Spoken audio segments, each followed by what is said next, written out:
नमस्कार, news night में आप सभी का स्वागत है। मैं हूं आपके साथ आरेंद्र। प्रधानमंत्री 2 दिन के बंगाल और असम के दौरे पर हैं, जहां आज उन्होंने बंगाल में विकास परियोजनाओं की शुरुआत की तो रैली करके बंगाल में बदलाव का एक बड़ा नारा भी दिया है।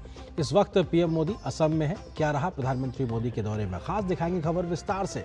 चर्चा करेंगे कि आखिर बंगाल में क्यों नहीं थम रहे हिंसक विरोध प्रदर्शन और ममता दीदी की सरकार पर क्यों नहीं लग रहा है तरीके से इस हिंसक प्रदर्शन को रोक पाने की तरीके से स्थिति क्यों नहीं हो पा रही है। बताएंगे महाराष्ट्र की खबर भी, जहां पर निकाय चुनाव में नतीजे आने के बाद क्या है वहां की इस वक्त की सियासी तस्वीर। इसके अलावा भी होगी देश दुनिया की हर जरूरी और महत्वपूर्ण खबर। शुरुआत हेडलाइंस के साथ। प्रधानमंत्री नरेंद्र मोदी का असम में भव्य स्वागत। गुवाहाटी की सड़कों पर अभिनंदन के लिए उमड़ा जनसमूह। बागुरुम्बा दोहो 2026 कार्यक्रम में हुए शामिल। बोडो समस्या के लिए कांग्रेस को ठहराया जिम्मेदार।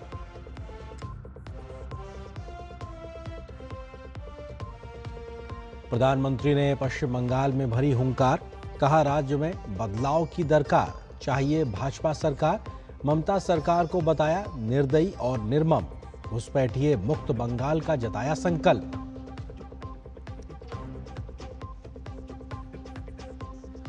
देश को मिली पहली वंदे भारत स्लीपर ट्रेन की सौगात। बंगाल से पीएम मोदी ने दिखाई हरी झंडी। 4 अमृत भारत एक्सप्रेस ट्रेन की भी शुरुआत। 3,250 करोड़ रुपए से अधिक की लागत की परियोजनाओं का भी प्रधानमंत्री ने किया शुभारंभ।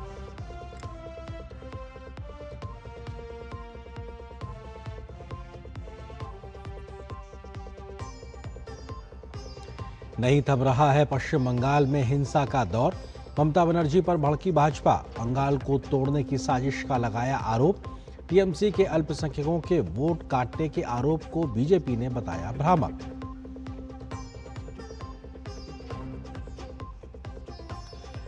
भाजपा की ऐतिहासिक जीत से बदली महाराष्ट्र की सियासी तस्वीर। 29 निकायों में 1425 सीटों पर बीजेपी की प्रचंड जीत। बीएमसी में मेयर के चयन के लिए बैठकों का दौर जारी।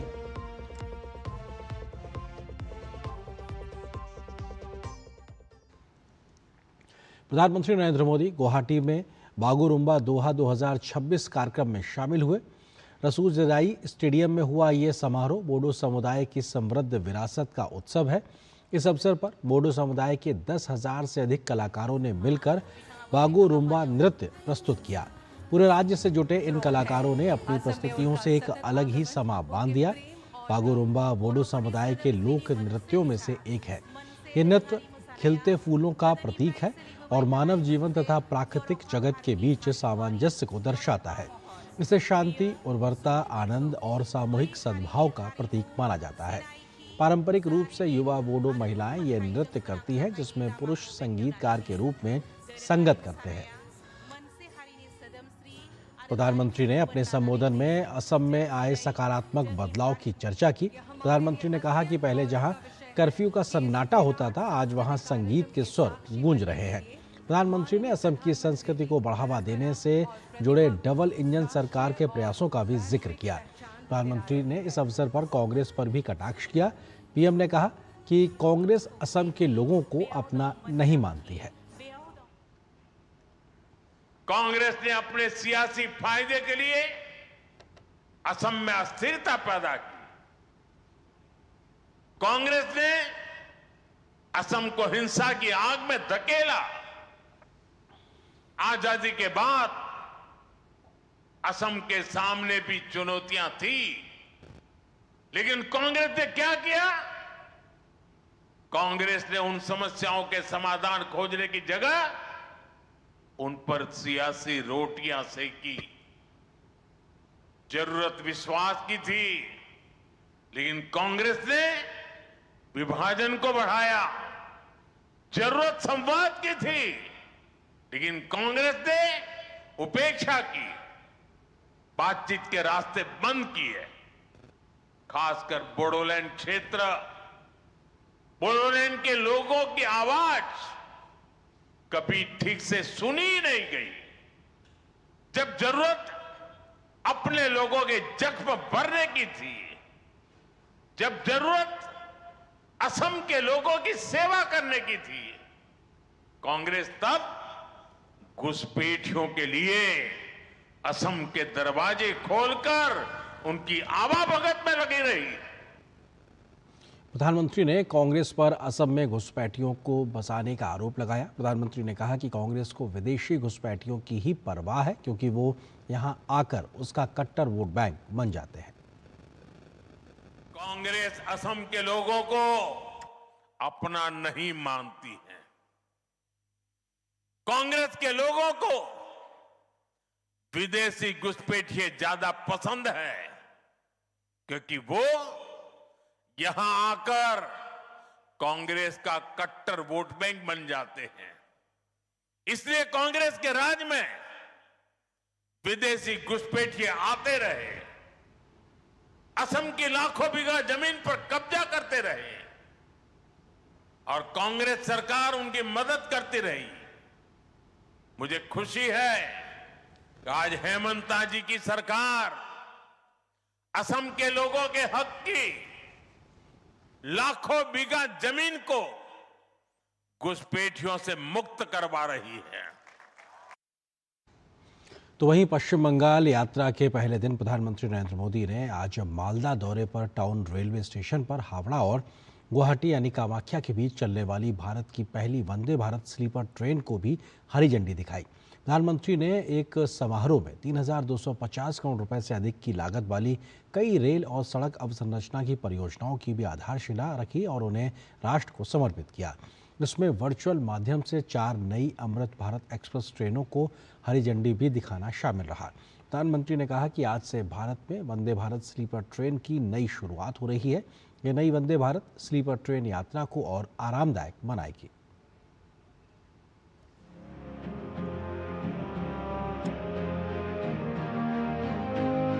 भारत को जोड़ना हमारी प्राथमिकता है। दूरियों को कम करना यह हमारा मिशन है। आज मालदा से पश्चिम बंगाल की प्रगति को गति देने का अभियान और तेज हुआ है। पश्चिम बंगाल के विकास से जुड़े अनेक प्रोजेक्ट का शिलान्यास और लोकार्पण हुआ है। नई रेल सेवाएं पश्चिम बंगाल को मिली हैं। इन प्रोजेक्ट से यहां के लोगों के लिए यात्रा आसान होगी और व्यापार कारोबार भी आसान बनेगा। यहां जो ट्रेन मेंटेनेंस से जुड़ी नई सुविधाएं बनी हैं, इससे बंगाल के नौजवानों को नए अवसर मिले। साथियों, बंगाल की इस पावन भूमि से आज भारतीय रेल के आधुनिकीकरण की तरफ एक और बड़ा कदम उठाया गया। आज से भारत में वंदे भारत स्लीपर ट्रेनों की शुरुआत हो रही है। ये नई वंदे भारत स्लीपर ट्रेन देशवासियों के लंबे सफर को और आरामदायक बनाएगी, शानदार बनाएगी, यादगार बनाएगी। विकसित भारत की ट्रेनों ये कैसी होनी चाहिए, इस वंदे भारत स्लीपर ट्रेन में आप साफ साफ नजर आता है। कभी हम तस्वीरों में, वीडियो में विदेशों की ट्रेनों को देखकर कहा करते थे कि काश ऐसी ट्रेनें भारत में होती। आज हम उसी सपने को हकीकत में बदलते हुए देख रहे हैं। ये Vande Bharat train made in India है। इसे बनाने में हम भारतीयों का पसीना लगा। देश की पहली वंदे भारत स्लीपर ट्रेन मां काली की धरती को मां कामाख्या की भूमि इसको जोड़ रही है। आज बंगाल को 4 और आधुनिक अमृत भारत एक्सप्रेस ट्रेनें मिली है। New Jalpaiguri Nagercoil Amrit Bharat express, new Jalpaiguri से तिरुचिरापल्ली अमृत भारत एक्सप्रेस, अलीपुर द्वार बेंगलुरु अमृत भारत एक्सप्रेस, अलीपुर द्वार मुंबई अमृत भारत एक्सप्रेस। इससे बंगाल और खास तौर पर उत्तर बंगाल की दक्षिण और पश्चिम भारत से कनेक्टिविटी और सशक्त होगी। तो बंगाल में प्रधानमंत्री ने एक रैली को भी संबोधित किया। उस खबर पे भी आगे हम बात करेंगे। फिलहाल उससे पहले एक छोटे से ब्रेक ले रुकते हैं। जन जन का रखे ध्यान, टीबी मुक्त भारत अभियान। पौष्टिक आहार है टीबी के खिलाफ सबसे बड़ा हथियार। पौष्टिक आहार से उपचार परिणाम बेहतर होते हैं और स्वास्थ्य में तेजी से सुधार आता है। इसीलिए तो निक्षय पोषण योजना के अंतर्गत इलाज के दौरान हर रोगी को मिलते हैं 1000 रुपए प्रति माह पोषण सहायता के रूप में और सभी टीबी रोगियों के लिए न्यूट्रिशन सप्लीमेंट देने का प्रावधान है। साथ ही टीबी रोगियों के इलाज के दौरान हजारों निक्षय मित्र उन्हें पोषण किट प्रदान करते हैं। आप भी निक्षय मित्र बनकर टीबी रोगियों की सहायता कर सकते हैं। अधिक जानकारी के लिए nikshay.in पर जाएं। आइए हम सब साथ मिलकर देश को टीबी मुक्त बनाएं। निक्षय मित्रों से मिली शक्ति टीबी के मरीजों को नई ऊर्जा दे रही है। स्वास्थ्य एवं परिवार कल्याण मंत्रालय द्वारा जनहित में जारी। जब 25 साल के प्रत्युष का किडनी का ऑपरेशन हुआ तो पॉलिसी बाजार की टीम ने हॉस्पिटल पहुंचकर 12 लाख का क्लेम अप्रूव करवाने में पूरी हेल्प की। पॉलिसी बाजार पर 1 करोड़ का हेल्थ इंश्योरेंस सिर्फ 550 रुपए महीने से शुरू। मेरी पसंद, मेरी पसंद, मेरी पसंद, मेरी पसंद, हमारी पसंद, हम सबकी पसंद। मजबूत देश का मजबूत सरिया हो गया स्टील।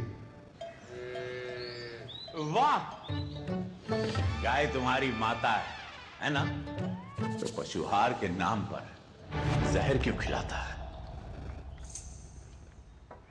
अनसन हटा, दिल से खिला, सिर्फ कपिला, देश का नंबर 1 पशु आहार।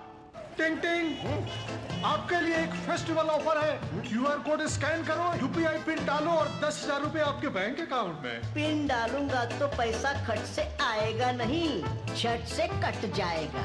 मैं मूर्ख नहीं हूँ। आलिया, यूपीआई कहता है यूपीआई पिन पैसे भेजने के लिए होता है, पाने के लिए नहीं।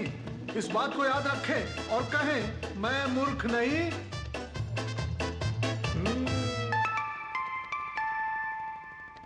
जाइए आप भी किसी का टेस्ट लीजिए। गोल्डी छोले मसाले, जहाँ जाए रिश्ते बनाए। गोल्डी लाए हैं फ्रेश लॉक टेक्नोलॉजी, जो रखे मसालों को हर समय फ्रेश। प्रधानमंत्री नरेंद्र मोदी ने पश्चिम बंगाल की ममता सरकार को भ्रष्ट और घुसपैठियों की हितैषी सरकार करार दिया है। उन्होंने पश्चिम बंगाल की जनता से घुसपैठियों और यहाँ के सत्ताधारी दल के गठजोड़ को तोड़ने का आह्वान किया। प्रधानमंत्री ने कहा कि टीएमसी की सरकार निर्दयी और निर्मम है, उन्हें गरीब जनता की बिल्कुल फिक्र नहीं है। प्रधानमंत्री मोदी ने बालदा में एक विशाल रैली को संबोधित किया, जिसमें उन्होंने आगामी विधानसभा चुनाव से पहले बीजेपी की ओर से राज्य सरकार के बदलाव का एक बड़ा नारा दिया, पलटानो दोरकरार चाई बीजेपी सरकार।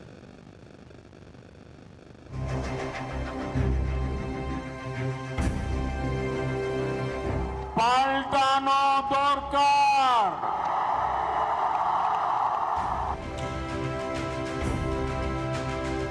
पश्चिम बंगाल में बदलाव का आह्वान कर प्रधानमंत्री नरेंद्र मोदी ने राज्य में तृणमूल कांग्रेस की सरकार के खिलाफ भाजपा की मोर्चेबंदी का ऐलान किया। उन्होंने गरीबों के खिलाफ किए जा रहे टीएमसी सरकार के कामकाज का जिक्र करते हुए उसे निर्दयी और निर्मम बताया। उन्होंने कहा कि तृणमूल कांग्रेस का सिंडिकेट घुसपैठियों को वोटर बनाने का काम कर रहा है। टीएमसी के नेता, टीएमसी का सिंडिकेट सालों से यहां घुसपैठियों को बसाने, उन्हें वोटर बनाने का खेल खेल रहा है। जो घुसपैठिए हैं वो गरीब का हक छीनते हैं, नौजवानों का काम छीनते हैं, बहनों बेटियों पर अत्याचार करते हैं और देश में आतंक और अन्य अपराधों को बढ़ावा दे रहे हैं। आपको घुसपैठियों और यहां के सत्ताधारी लोगों के इस गठजोड़ को तोड़ना ही होगा। मैं आपको विश्वास दिलाता हूं, भाजपा सरकार बनते ही घुसपैठ और घुसपैठियों पर बड़ा एक्शन लिया जाएगा। प्रधानमंत्री नरेंद्र मोदी ने राज्य सरकार द्वारा आयुष्मान भारत योजना न लागू करने पर उसे पत्थर दिल सरकार कहा। उन्होंने कहा कि पश्चिम बंगाल का तभी भला होगा जब राज्य में भाजपा की सरकार होगी।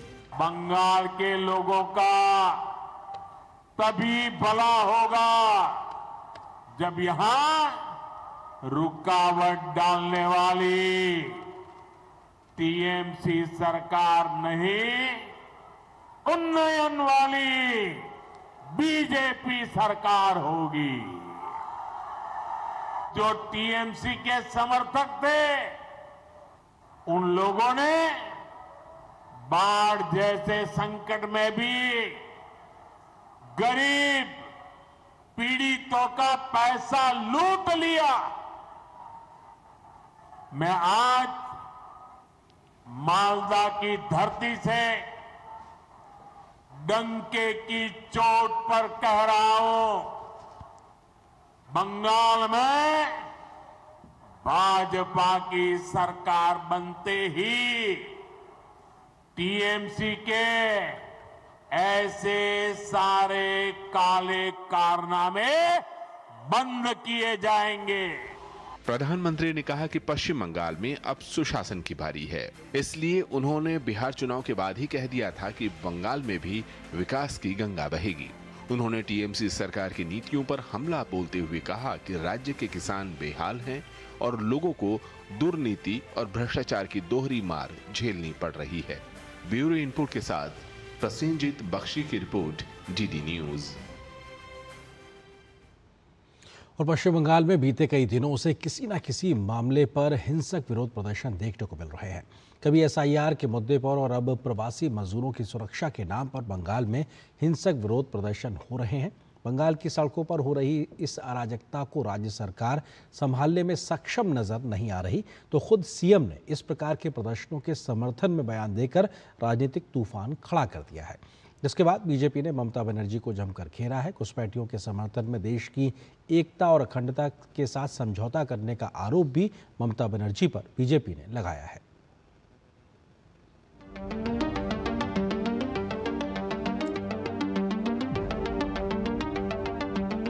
पश्चिम बंगाल के मुर्शिदाबाद के हालात लगातार दूसरे दिन भी तनावपूर्ण बने हुए हैं। बेलडांगा में शनिवार को प्रदर्शनकारियों ने NH-12 और रेलवे ट्रैक को फिर से जाम कर दिया और हिंसक प्रदर्शन किया, जिसके बाद स्थिति नियंत्रित करने के लिए इलाके में भारी पुलिस बल को तैनात किया गया। शुक्रवार को झारखंड में एक प्रवासी बंगाली मजदूर की मृत्यु के बाद मुर्शिदाबाद में विरोध प्रदर्शन हुए थे, तो शनिवार का विरोध प्रदर्शन बंगाल के उस प्रवासी मजदूर की मृत्यु की खबर के बाद हुआ, जिसकी कथित तौर पर बिहार में पिटाई के बाद इलाज के दौरान मौत हो गई। मुर्शिदाबाद में इन विरोध प्रदर्शन में बड़ी संख्या में लोगों को हिरासत में लिया गया है। पब्लिक शुरू से ही अग्रेसिव थी और एक बार उन लोगों ने जब पत्थर चलाना शुरू किया तब फिर हमारे पास कोई ऑप्शन नहीं था। देन हम लोगों ने लाठीचार्ज किया और लाठीचार्ज करके स्पॉट से लोगों को अरेस्ट किया, 30 लोगों को अरेस्ट किया। बंगाल में कानून व्यवस्था पर सवाल खड़े कर रहे विरोध प्रदर्शनों के बीच टीएमसी नेता अभिषेक बनर्जी ने कहा है कि उन्होंने झारखंड के सीएम हेमंत सोरेन से बात की है। बंगाल सरकार की ओर से मृतकों को आर्थिक सहायता दी गई है। उधर भाजपा ने बंगाल में अशांत माहौल को लेकर ममता बनर्जी की सरकार पर सवाल खड़े किए और कहा कि टीएमसी सरकार हिंसक प्रदर्शनों को संरक्षण दे रही है। ट्रेन जलाई जा रही है तो ममता बनर्जी उसे जस्टिफाई कर रही है। वो कह रही है ये नाराजगी है माइनॉरिटीज की। अभिषेक बनर्जी से पूछा जाता है तो वो कहते हैं नाम कटेगा तो प्रोटेस्ट तो होगा ही। इस बीच बंगाल में एसआईआर के मुद्दे पर जारी सियासत भी थमने का नाम नहीं ले रही है। टीएमसी लगातार इस प्रक्रिया का विरोध कर रही है और बीजेपी पर अल्पसंख्यकों के वोट काटने का आरोप लगा रही है। तो बीजेपी ने ममता बनर्जी पर एसआईआर के मुद्दे पर भ्रम फैलाकर बंगाल के वोटरों को डराने का आरोप लगाया। पत्थरबाजी करने वाली मानसिकता ममता बनर्जी यहाँ पे उसका प्रोत्साहन कर रही है, उसका वर्धन कर रही है, उसका सृजन कर रही है। इसलिए बंगाल को बचाना है तो ममता बनर्जी को यहाँ से जाना पड़ेगा, नहीं तो बंगाल पत्थरबाजों की जमीन बन जाएगी। तृणमूल सरकार वो एसआईआर नाम कर लेकर आतंक फैला रही है, क्योंकि यहाँ का जो वोट बैंक रोहिंग्या बांग्लादेशी है, पाकिस्तानी है, भुआ वोटर है, मृत वोटर है, उस वोटर को वोटर लिस्ट में रखना चाहती है। इससे पहले बंगाल के कई इलाकों में एसआईआर के नाम पर टीएमसी के हिंसक विरोध प्रदर्शन देखने को मिले हैं, जिसके बाद ममता बनर्जी ने इस प्रकार की हिंसा के समर्थन में बयान दिए थे और इस प्रकार की हिंसा को जायज ठहराया था। एसआईआर के नाम पर हिंसक प्रदर्शन को लेकर बीजेपी ने ममता बनर्जी को जमकर घेरा है और कहा है कि आज बंगाल में बंग भंग जैसी स्थिति बन गई है। आज का माहौल बंगाल में बंग भंग जैसी स्थिति ही बनाई हुई है। तुष्टीकरण के नींव पर ममता बनर्जी की चेष्टा है कि बंगाल को अलग थलग कर दिया जाए। आज कभी कभी तो ऐसा लगता है कि is Bengal a different part of India. आगामी विधानसभा चुनाव से पहले बंगाल में तमाम मुद्दों पर राजनीति गरमाई हुई है, जिसकी वजह से सियासी पारा अभी से चढ़ा हुआ है। कोलकाता से सौरभ दत्ता के साथ ब्यूरो रिपोर्ट, डीडी न्यूज।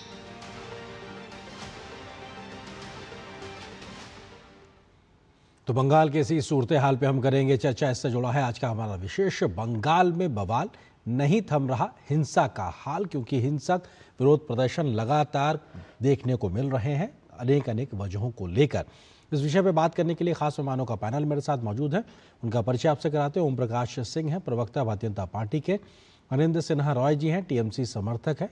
प्रकाश चंदालिया जी हैं, एडिटर, राष्ट्रीय महानगर, वरिष्ठ पत्रकार। आप तीनों का स्वागत है। अनिंद सिन्हा जी, शुरुआत आपसे ही, क्योंकि किसी न किसी प्रकार के मुद्दे पर बीते कई दिनों से बंगाल के अलग अलग इलाकों में हिंसक विरोध प्रदर्शन देखने को मिल रहा है। सवाल ये है कि राज्य की मुख्यमंत्री उसका जब समर्थन करती हैं तो ये तो और भड़कते नजर आएंगे। क्या उनको इस प्रकार के बयान से बचना चाहिए? तो और अगर उन्होंने ये बयान दिया है तो कम से कम अब उस पर उन्हें माफी मांगनी चाहिए।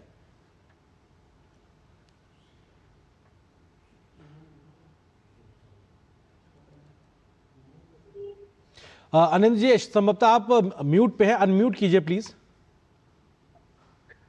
हाँ, सुनाई दे रहा है? जी, अभी आपकी आवाज आ रही है, अपनी बात रखें आप। हाँ, पहले ये हम लोग को सोचना चाहिए ये दंगा क्यों हुआ, पहले ये सोचना चाहिए। आज एक अलाउद्दीन शेख बोल के एक लेबर, उनको बांग्ला बोलने से उनको मार दिया गया। ये पहली बार नहीं है। बांग्ला बोलने से महाराष्ट्र, उड़ीसा, बिहार, तरह तरह के जगह पे बंगाली बोलने से खैर देता है बांग्लादेशी, और उसको मारो, उसको भेज दो। सोनाली बीवी बोल के एक प्रेग्नेंट महिला को, जो इंडियन है, उसको बांग्लादेशी बोल के बांग्लादेश में फेंक दिया था। फिर उसको वापस लेके आया, सुप्रीम कोर्ट ने जब बोला कि लेके आया। आज अलाउद्दीन शेख को, उनका उम्र है 36 ईयर्स, उनको मार दिया गया बंगाली बोलने के लिए। और शेख सहीउल्लाह, वो जोगीराज में, उत्तर प्रदेश में, उनको भी मारा दिया गया। ये समय चलता ही रहता है। बंगाली लोग शांत रहता है, लेकिन रोज ऐसे ही बात चल रहा है। बाहर बांग्ला बोलने से बंगाली लोग को मार डाला जा रहा। जब उसका डेड बॉडी इधर आया, तब जनता ने, कोई पार्टी वार्टी नहीं है, जनता ने बोला ऐसे नहीं चलेगा।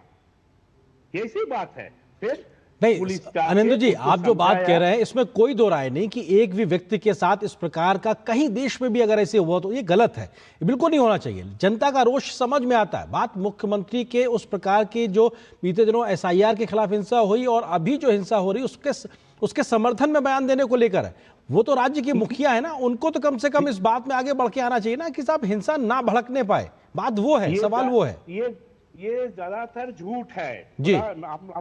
ममता बनर्जी जी एक बार भी बोला नहीं कि दंगा फसाद करो। ममता बनर्जी बोल रहे आप लोग शांत रहिए, आप लोग दंगा फसाद में मत। ममता दीदी ने ये कहा कि मैं क्या कर सकती हूँ, उन्होंने शुक्रवार के घटना के बारे में कहा कि मैं क्या कर सकती हूँ, जुमे का दिन है, वो लोग इकट्ठा होते हैं तो मैं क्या कर सकती हूँ। राज्य की मुख्यमंत्री इतनी असहाय नहीं हो सकती सर, राज्य की मुख्यमंत्री इतनी असहाय नहीं हो सकती कि वो कहे कि मैं क्या कर सकती हूँ।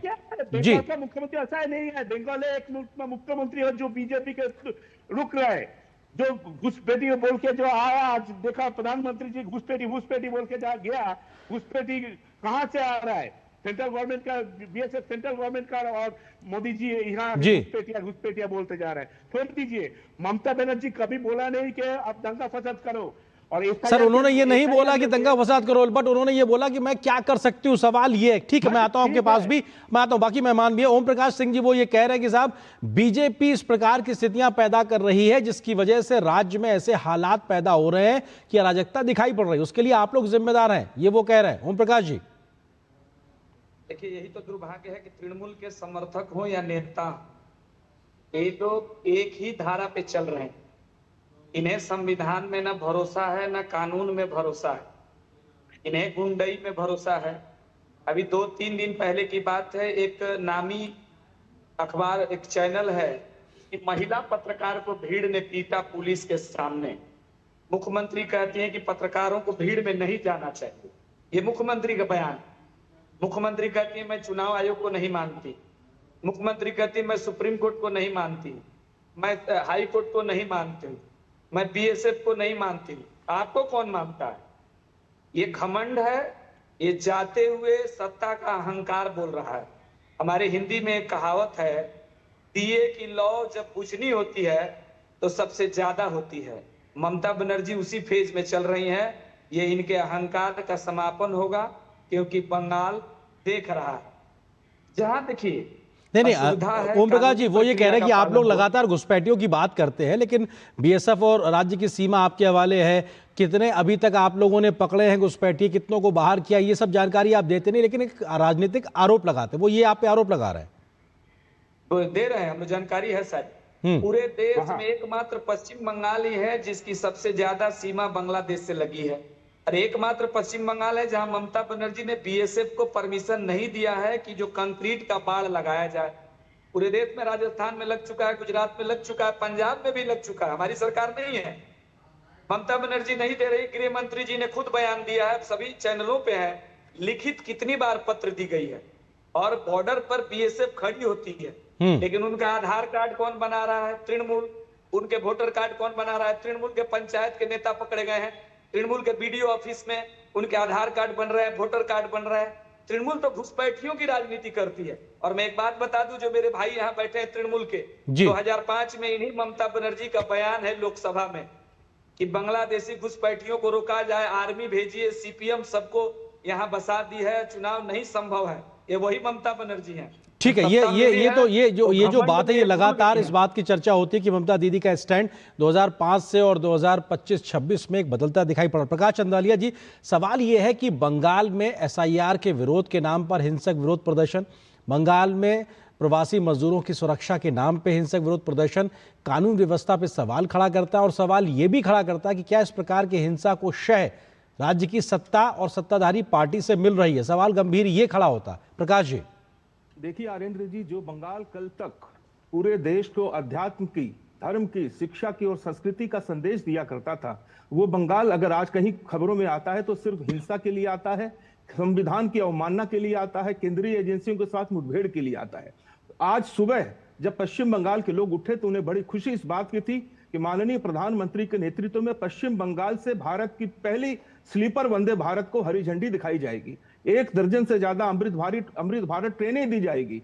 पश्चिम बंगाल कलकत्ता का हाई कोर्ट की जलपाईगुड़ी बेंच का शुभारंभ होगा। इतनी बड़ी सौगातें मिलने के बावजूद अगर खबरों में कहीं भी शीर्ष पर अगर कोई खबर है तो वो है बेलडांगा की कल की हिंसा की घटना। 30 घंटे हो गए, उसके बाद भी पुलिस ने कोई कार्रवाई नहीं की। और माननीय मुख्यमंत्री कल उन्होंने जो बयान दिया, वो बयान अपने आप में कानून के विद्यार्थियों के लिए उसको रिसर्च करने लायक है। उन्होंने, आनंद बाबू ने अभी उनके बचाव में बहुत कुछ कहा, लेकिन मुख्यमंत्री ने तो स्वतः कर दिया था कि कल जुम्मावार का दिन था और जुम्मावार के दिन स्वतः स्फूर्त भीड़ होती है, तो इस प्रकार की भीड़ को नियंत्रित करना उनकी जिम्मेदारी नहीं थी। ममता बनर्जी ने जिस क्षेत्र में आर्येंद्र जी ये घटना हुई है, 2011 के सेंसस में वहां पर 78.25% अल्पसंख्यक समाज की लोगों की आबादी है।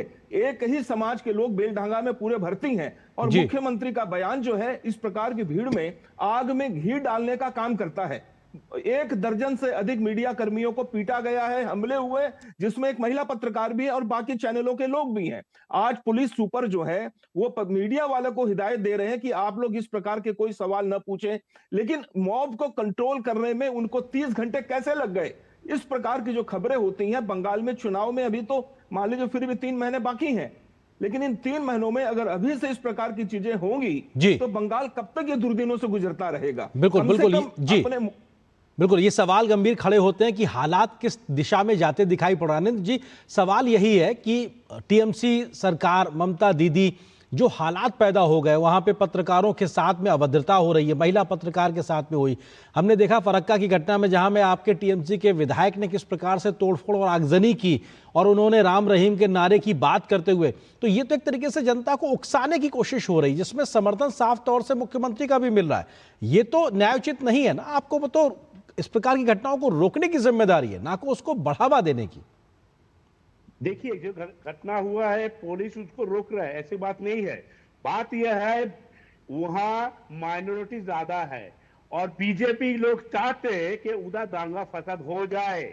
पहले वो लोग कहते थे कि सबका साथ सबका विकास, फिर उसके बाद बंगाल में कुछ नहीं कर पाए, उनका एमपी घटते गया, 18 से 12 हो गया। फिर बोल रहा है जो हमारा साथ था उनके साथ। और आप विश्वास कीजिए, ऑपोजिशन लीडर शुभेंदु अधिकारी जो भाजपा का है, उन्होंने कह रहा है कि मुसलमान एमएलए को उठा के गंगा में फेंक देंगे। ये सब बातें करते हैं सब लोग। अब लोग भड़क रहे, तो कोशिश कर रहे हैं, एकदम अभी विद इन कंट्रोल में है, लेकिन ये सब बात करना मुमकिन नहीं है, तो भाजपा के लोग ही करते हैं। और देखिए, पश्चिम बंगाल ऐसे एक जगह है, एनसीआरबी रिपोर्ट में कलकत्ता सबसे सेफेस्ट प्लेस है, यहाँ दंगा फसाद नहीं होता है। लेकिन भाजपा के कुछ लोग ऐसे बातें करते हैं जैसे उनको चाहते हैं कि ये दंगा फसाद लगे। तो सर, आप लोग कार्रवाई क्यों नहीं कर रहे हैं? अगर बीजेपी के लोग गलत बयानी कर रहे हैं, राज्य का माहौल खराब कर रहे हैं, तो आप लोग कार्रवाई कीजिए। कानून व्यवस्था आपके हाथ में, क्यों नहीं कार्रवाई कर रहे हैं आप लोग? जी जरूर हम करते हैं। तो बीजेपी के जो बोल रहे हैं भैया, बोल रहे हैं कि संविधान मानता है बीजेपी। हमको सुन के हंस लगा, संविधान बीजेपी मानता है। हाँ, हिंदू भाई, ये संविधान में लिखा है।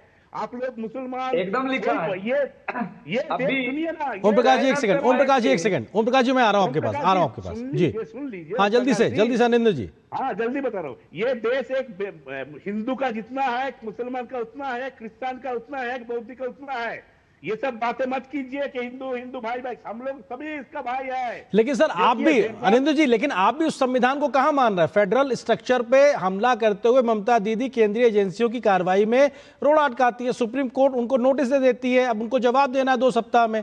उसके भी 2 दिन हो गए, अभी 2 सप्ताह में 2 दिन निकल भी गए, तो आप भी तो उसका उतना सम्मान कहां कर रहे हैं? सवाल आप पे भी खड़ा होता है। ठीक है, मैं आगे बढ़ता हूं। ओम प्रकाश जी वो ये कह रहे हैं कि साहब, आप कहने के लिए भले ही कहते हैं, लेकिन आप खुद उस काम को नहीं करते, संविधान को नहीं मानते, उन बातों को नहीं मानते, और राज्य के हालात को खराब करने में आपके बड़े नेताओं के बयान भड़काने का काम कर रहे हैं, वो आप पे आरोप लगा रहे हैं। ओम प्रकाश सिंह जी, देखिए, सबसे बड़ी बात है कि आपके चैनल पे ये जो तृणमूल के समर्थक हैं, कम से कम 3 बार बोल चुके हैं। जब बोलने जा रहे हैं तो बोल रहे हैं कि वो माइनॉरिटी एरिया है।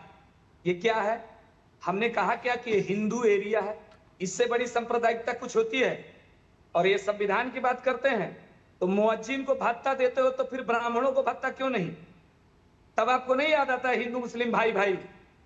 आपकी मुख्यमंत्री जाके अजान पढ़ती हैं, कभी किसी दुर्गा पूजा में जाके हिंदुओं के कहे ना कि मैं हिंदुओं की हूं, मैं मुसलमानों के मुख्यमंत्री, उनके बयान है।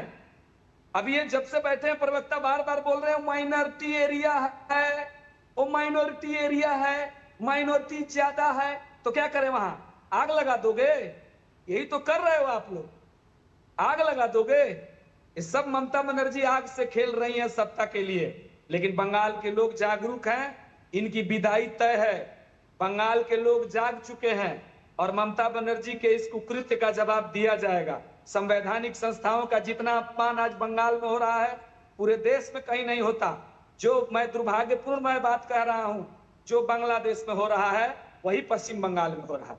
वहां का लोकसभा नहीं मानते, वहां की पार्लियामेंट खत्म, वहां के हुड़दंगई सुप्रीम कोर्ट को नहीं मानते हैं, वहां के जो मॉब वाले लोग हैं राष्ट्रपति को नहीं मानते हैं। ठीक उसी तरह ममता बनर्जी और तृणमूल बंगाल में ना आरपीएफ मानती है, ना बीएसएफ मानती है, ना आर्मी मानती है, ना कोर्ट मानती है, ना इलेक्शन कमीशन मानती है।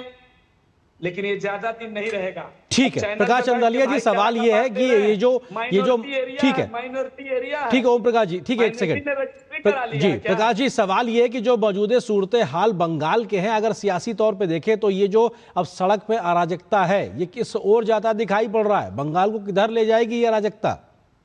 देखिए अरिंद्र जी, ये निर्भर करता है कि ऊपर लेवल के नेता किस प्रकार का आचरण करते हैं। ममता बनर्जी के आचरण को सबने देखा है। मैं छोटी सी बात कहूंगा, कुछ वर्ष पहले का उनका आधिकारिक बयान है कि अल्पसंख्यक, अभी ये जो टीएमसी के प्रवक्ता है वो भी अल्पसंख्यक समुदाय की बात कर रहे थे। अल्पसंख्यक समुदाय ममता बनर्जी की दुखती हुई नब्ज है। कुछ वर्ष पहले ममता बनर्जी ने कहा था कि अल्पसंख्यक समाज को संबोधित करते हुए कि वो दूध देने वाली गाय है और जरूरत पड़ने पर उनकी लात सहन करनी पड़ेगी। आप 4 लड़के, पिछले चुनाव की बात है, 4 लड़के खड़े होकर के रास्ते पर जय श्री राम बोलते होते हैं।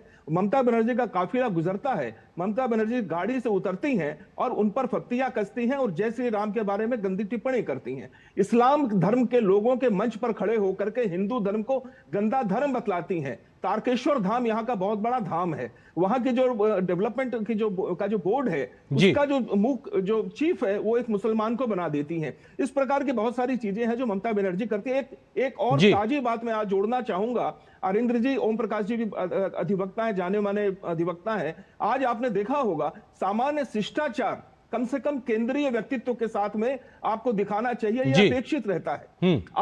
आज जलपाईगुड़ी हाईकोर्ट की जलपाईगुड़ी बेंच का जब उद्घाटन हो रहा था, माननीय मुख्यमंत्री स्वयं मंच पर रहती हैं, अतिथि के रूप में रहती हैं। उन्होंने अपने हाथ से सारे जितने गेस्ट थे सबको दुपट्टा पहनाया है। मंच पर भारत के कानून मंत्री अर्जुन राम मेघवाल जी विराजमान हैं, उनको छोड़कर उनको ममता बनर्जी ने दुपट्टा नहीं पहनाया। बिल्कुल, और ये जो बात आप कह रहे हैं ये इस वक्त सुर्खियों में है खबर अपने आप में, लेकिन फिलहाल वक्त इतनी ही अनुमति दे रहा। आप तीनों मेहमानों का बहुत शुक्रिया हमारे साथ जुड़ने के लिए, इस खबर पर विस्तार से बात करने के लिए शुक्रिया आप सभी का। फिलहाल यहाँ पर एक छोटे से ब्रेक के लिए रुकते हैं। ब्रेक के उस पार जब वापस आएंगे कुछ और महत्वपूर्ण खबरों से आपको रूबरू कराएंगे। बढ़ता है, खेलता है, झूलता उछलता है, दौड़ता कभी कभी दौड़ कराता है, आगे आगे बढ़ता है इंडिया, अमूल दूध पीता है इंडिया। टिंग टिंग, आपके लिए एक फेस्टिवल ऑफर है। QR कोड स्कैन करो, UPI पिन डालो और 10,000 रुपए आपके बैंक अकाउंट में। पिन डालूंगा तो पैसा खट से आएगा नहीं, झट से कट जाएगा। मैं मूर्ख नहीं हूँ। आलिया, UPI कहता है UPI पिन पैसे भेजने के लिए होता है, पाने के लिए नहीं। इस बात को याद रखें और कहें मैं मूर्ख नहीं।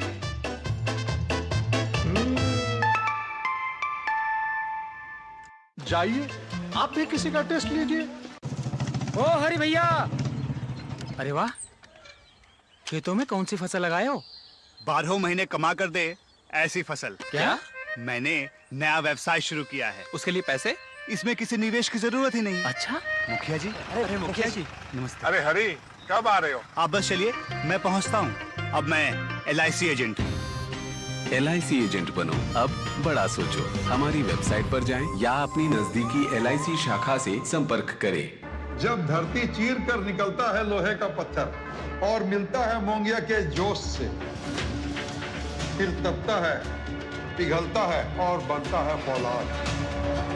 अब होता है सरिया सारी खूबियों के साथ। मोंगिया स्टील, मजबूत देश का मजबूत सरिया। Good girl.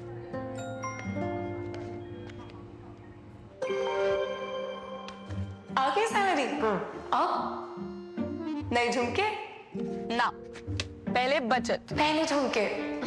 सुनो, हर महीने थोड़ा बचाओ और थोड़ा निवेश करो और कुछ इमरजेंसी के लिए भी बचाओ ताकि रहो टेंशन फ्री। लेकिन झुमकों का क्या? जाती हो कि लगाओ इंजेक्शन। RBI कहता है वित्तीय समझदारी समृद्ध नारी। शिव प्रसाद जी को बीमारी के कारण 15 बार हॉस्पिटल में एडमिट होना पड़ा। पॉलिसी बाजार की टीम ने उनका लाखों का क्लेम अप्रूव करवाने में पूरी हेल्प की। पॉलिसी बाजार पर 1 करोड़ का हेल्थ इंश्योरेंस सिर्फ 550 रुपए महीने से शुरू।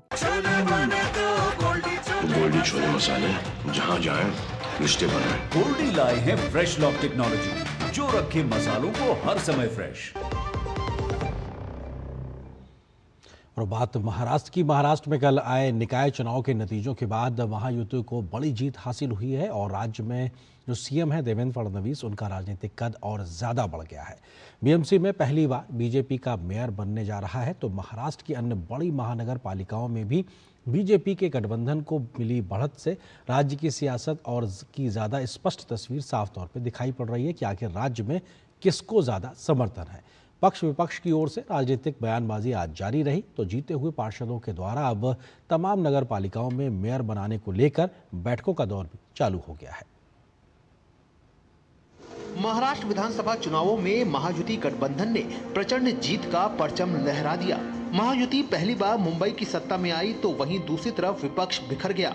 महायुति ने एक तरफा प्रदर्शन करते हुए चुनावों में बड़ी जीत हासिल की। राज्य चुनाव आयुक्त के मुताबिक 29 नगर निगमों की सभी 2869 सीटों के परिणाम आ चुके हैं। इस चुनाव में बीजेपी ने 1425 सीटें जीती हैं।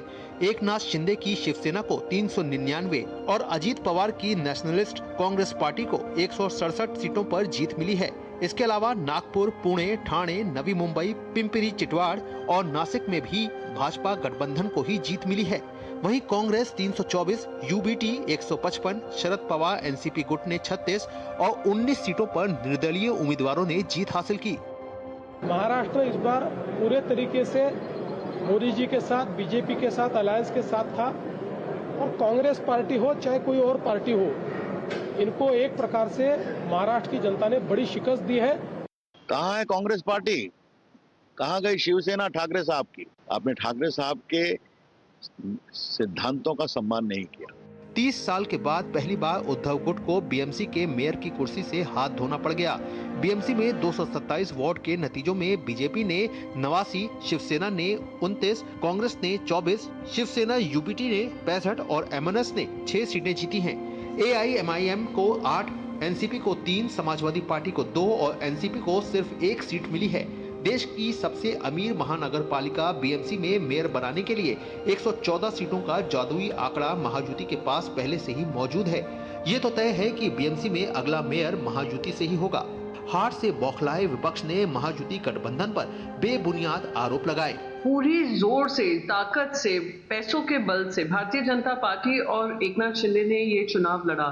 जो डेवलपमेंट फंड्स थे उसमें भी भेदभाव किया गया। बीजेपी और शिंदे के पास सिर्फ 4 का बहुमत है और लगभग 105 कॉर्पोरेटर्स अपोजिशन में है। ये बहुत बड़ी ताकत है। ठीक है, मेयर नहीं, लेकिन हमारे पार्टी में कुछ जयचंद थे।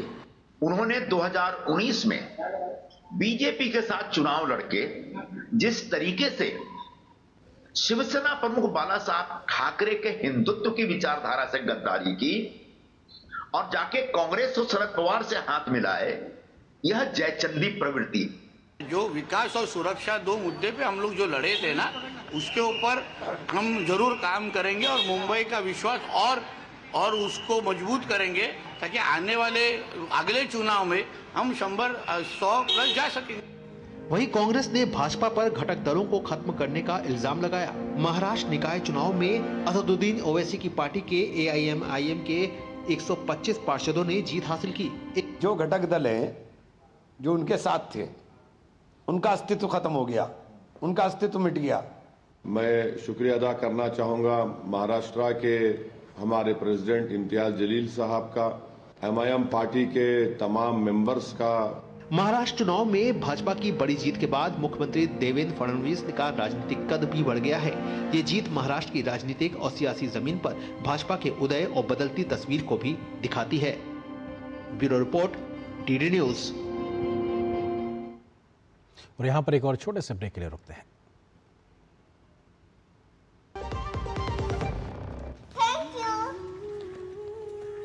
क्या सोच रहे हैं प्रमोद भैया?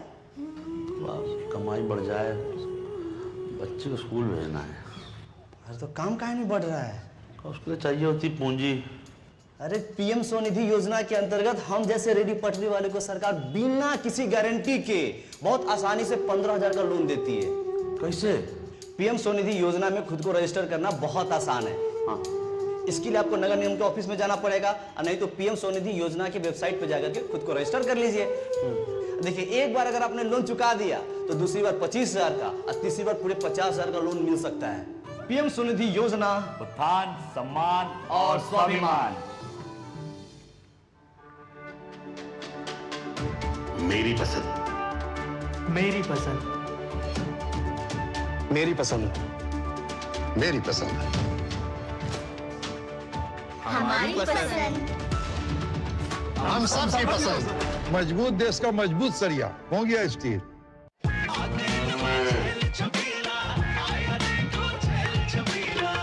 एक कपिला। अरे भाई सब एक ही जैसा होता है। ये लो साधारण पशु आहार।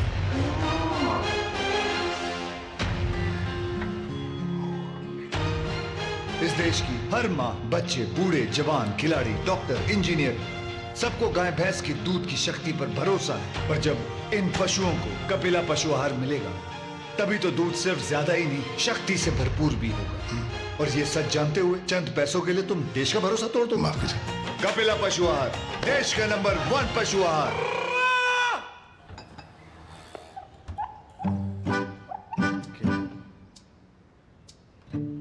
मेरा बेटा ईशान डॉक्टर बनेगा, डॉक्टर। मेरा ईशान तो साइंटिस्ट बनेगा। अब ये ईशान क्या बनेगा? ईशान कुछ भी बने, उसके साथ हमेशा है LIC की अमृत बाल चिल्ड्रन पॉलिसी। बड़े सपनों का रखे ख्याल। टिंग टिंग, आपके लिए एक फेस्टिवल ऑफर है। QR कोड स्कैन करो, UPI पिन डालो और 10,000 रुपए आपके बैंक अकाउंट में। पिन डालूंगा तो पैसा खट से आएगा नहीं, झट से कट जाएगा। मैं मूर्ख नहीं हूँ। आलिया, UPI कहता है UPI पिन पैसे भेजने के लिए होता है, पाने के लिए नहीं। इस बात को याद रखें और कहें, मैं मूर्ख नहीं।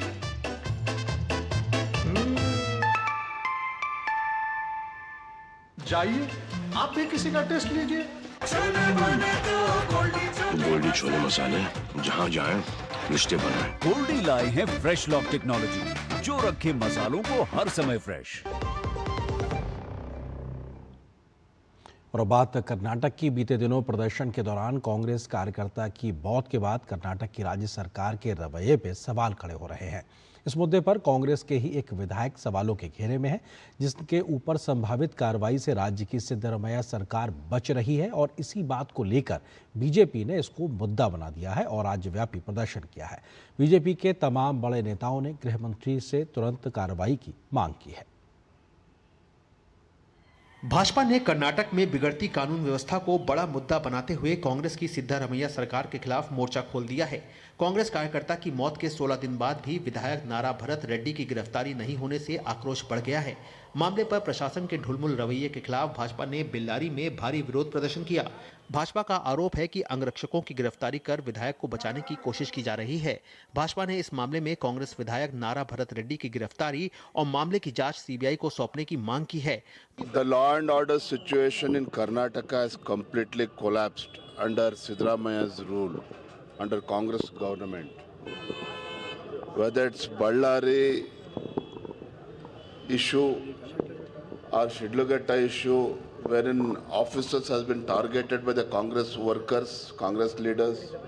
भाजपा का आरोप है कि सरकार विधायक भरत रेड्डी को बचाने में जुटी हुई है। भाजपा का कहना है कि 1 जनवरी को हुई घटना के दौरान जनार्दन रेड्डी के घर पर कांग्रेस के विधायक भरत रेड्डी के गनमैन द्वारा लगातार फायरिंग करने के सबूत भी हैं। भाजपा ने भरत रेड्डी के आचरण पर सवाल उठाए हैं। भाजपा का आरोप है कि भरत रेड्डी ने अधिकारियों के लिए अपशब्द बोले थे और उनके बेटे ने भी एक महिला अधिकारी से बदतमीजी की थी, लेकिन उनके खिलाफ कोई कार्रवाई नहीं हुई। भाजपा का आरोप है कि जब से सिद्धारमैया सरकार सत्ता में आई है, राज्य कानून व्यवस्था की स्थिति चरमरा गई है। भाजपा सांसद तेजस्वी सूर्या ने बेल्लारी की घटना को बेहद दुर्भाग्यपूर्ण बताया है। A responsible state government and a state leadership would have cracked the whip on those who have actually created this situation. But to protect their party men, the state government is attacking the bureaucracy, attacking the honest officers who are only doing their duty. दरअसल 1 जनवरी को बेल्लारी में banner poster लगाने को लेकर भाजपा और कांग्रेस कार्यकर्ताओं के बीच हिंसक झड़पें हुई थीं। इस दौरान कांग्रेस कार्यकर्ता की मौत हो गई थी। यह घटना कर्नाटक के पूर्व मंत्री और भाजपा नेता जी जनार्दन रेड्डी के घर के निकट हुई थी। जनार्दन रेड्डी का कहना है कि पिछले 15 दिनों में मामले को लेकर प्रशासन पूरी तरह से विफल रहा है। उन्होंने बेल्लारी की इस पूरी घटना में न्याय सुनिश्चित करने को कहा है। विरोध प्रदर्शन के बीच भाजपा की राज्य इकाई के अध्यक्ष BY विजेंद्र और नेता जनार्दन रेड्डी समेत पार्टी के कई नेताओं ने हिंसा के दौरान मारे गए कांग्रेस कार्यकर्ता राजशेखर के परिजनों से मुलाकात की। Bureau report, DD news. और यहाँ पर एक और छोटे से ब्रेक के लिए रुकते हैं। LIC युवा प्रोफेशनल्स के लिए लाए हैं नव जीवन श्री। करें नियमित प्रीमियम का भुगतान, जीवन बीमा का आनंद लें। प्राप्त करें प्रीमियम के प्रतिशत पर गारंटीकृत एडिशंस। अपने वित्तीय लक्ष्यों के अनुरूप मैच्योरिटी पर गारंटीकृत धनराशि पाएं। मौजूदा पॉलिसी धारकों के लिए आकर्षक अतिरिक्त लाभ। आज ही खरीदें। टिंग टिंग, आपके लिए एक फेस्टिवल ऑफर है। QR कोड स्कैन करो, UPI पिन डालो और 10,000 रुपए आपके बैंक अकाउंट में। पिन डालूंगा तो पैसा खट से आएगा नहीं, झट से कट जाएगा। मैं मूर्ख नहीं हूँ। आलिया, UPI कहता है UPI पिन पैसे भेजने के लिए होता है, पाने के लिए नहीं। इस बात को याद रखें और कहें मैं मूर्ख नहीं।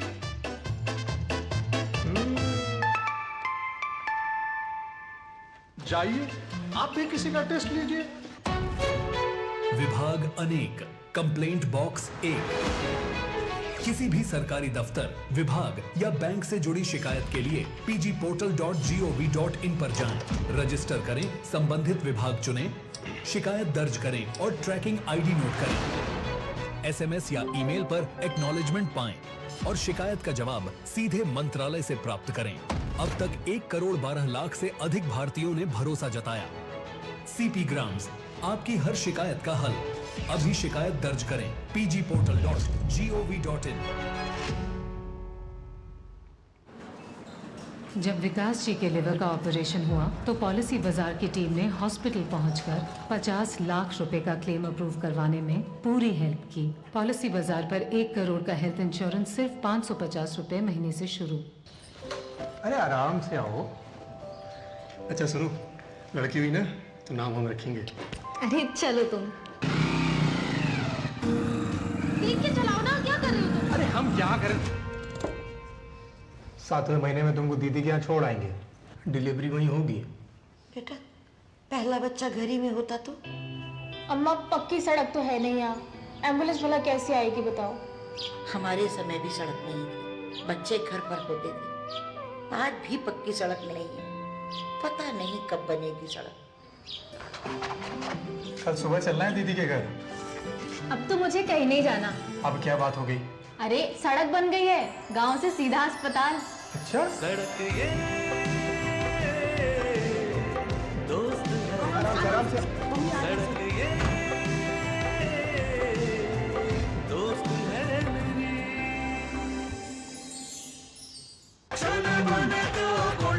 गोल्डी छोले मसाले जहाँ जाए रिश्ते बने। गोल्डी लाए हैं फ्रेश लॉक टेक्नोलॉजी, जो रखे मसालों को हर समय फ्रेश। और खबर उत्तर प्रदेश से। वाराणसी के मणिकर्णिका घाट पर चल रहे विकास कार्य और उससे जुड़े विवाद पर सियासत तेज होती दिखाई पड़ रही है।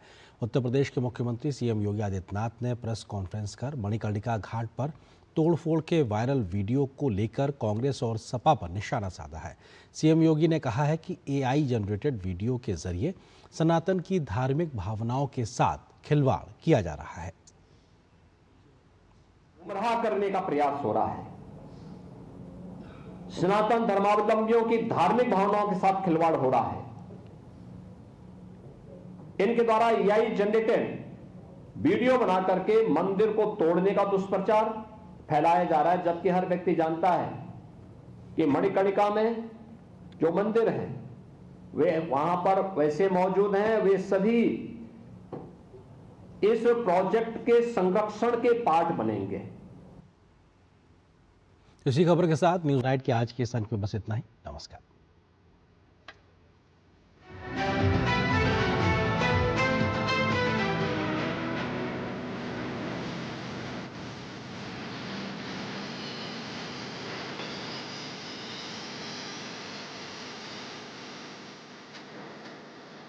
न्यूज नाइट के प्रायोजक थे LIC।